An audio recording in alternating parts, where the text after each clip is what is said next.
So you obviously understand the JUCO landscape, right? And it seems like typically the number of players shrinks throughout the season due to like academics, due to uh, injuries, and just a bunch of things of that sort. And you also understand how important it is to get talent, retain talent, attract talent, all those things. How picky can you be during the recruiting process? I just want to go take a step back to like talking about the maturity too. And this is tying into this question. I always say like my biggest recruiting job is to retain the guys, because now that creates a culture, that creates less of a learning curve, that creates some level of consistency. So I think like, you know, because I'll get, if anybody's like really good here, they'll leave.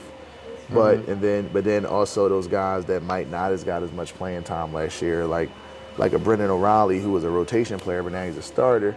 So he wants to get, you know, more film and stuff like that to get recruited.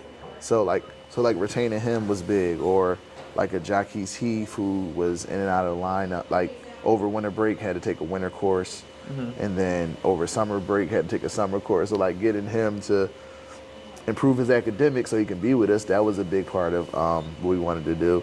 Jaden was solid. He was just he was actually on that teeter of like, I can go to like a D3 / 4-year USCAA school, or come back and trying to get more. So he ended up coming back. So I think that's the best recruiting I could do, is to retain the guys that we want to bring back, that it's a good opportunity for.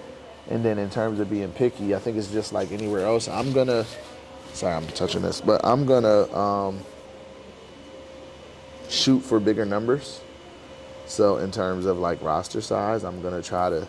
I always say I should shoot for 25, because I'll end up with 13 or 14 or 15. Like this year, I've been fortunate enough to retain 16 guys to start the season. I still got like another 2 who are like taking classes here, but don't want to waste a year of eligibility type of thing. So I think there's a certain amount of selection I can have, but ultimately I'm just looking for guys that want to come in and work hard every day, and then I'm looking for like the best players available. Right. And so do you have any pressure to get guys out?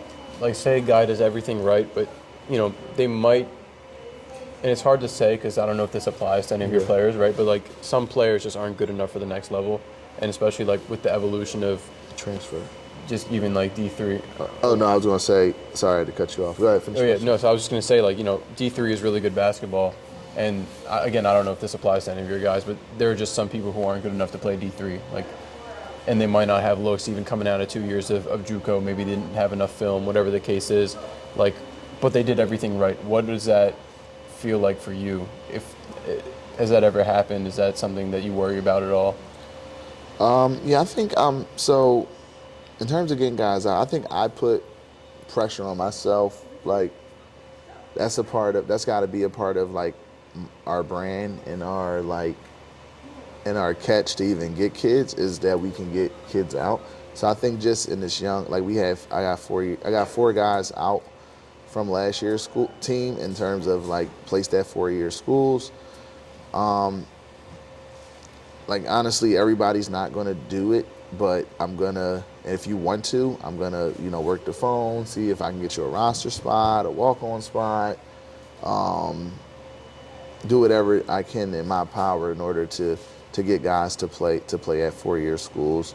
Yeah, I think sometimes it's just that opportunity. Also, like coaches aren't always willing to go with the unknown. So now with the transfer portal and things like that, a lot of my guys get opportunities later.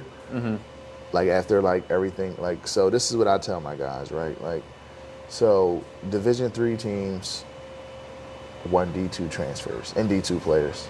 Division II teams want low to mid-major transfers and low to mid-major players. I'm at mid-majors, low majors, they want high major and mid-major transfers, and so on and so forth.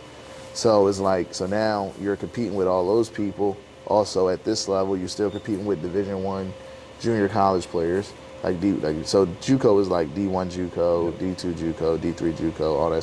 So you're still competing with other JUCO players, and then depending on how a coach's timeline, they might want a player that is good as you with a 4 years of eligibility. Because now, if everything's equal, and don't, so what you have to do here is you have to be successful here because you have to like show a coach like you can be successful at the college level, and they might take you over a high school kid, but they might just be like, these guys are really close. This kid has 4 years left. I want to take this chance on this other kid. So I think. So I'll do everything in my power to get guys out. Just whether it's working the phones, emailing, using my network, coming up with tapes and stuff like that. And then hopefully there's some opportunities, for guys to go to 4-year schools, finish their degree, and if they want to, just kind of be a part of a team. But sometimes they might not be, a major part. Maybe a scout team player, maybe a student manager, things of that nature.